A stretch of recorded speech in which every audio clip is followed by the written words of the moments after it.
Oh, come on, woodworkers.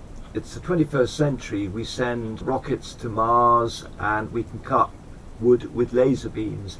Okay, hands up. I know that was a clickbait title. But before you walk off in disgust, actually, the difference between hand tool woodworking and power tool woodworking is that in the latter case, you only use a very small line.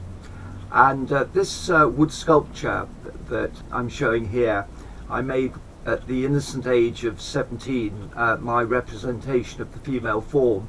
I carved that with a chisel without using a pencil or a line. Okay, I suppose I'm in a slightly defiant mood because I came across a video by a very well-known woodworking YouTuber that was busting certain woodworking myths that in fact I suspect he invented in the first place. So please don't accuse me of clickbait.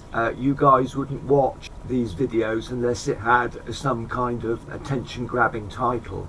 But, joking apart, I hope my channel actually gets some of you thinking, challenging tradition and challenging the way we make things, because method actually is very, very important.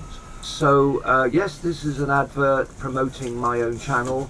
Please, I should say, please subscribe.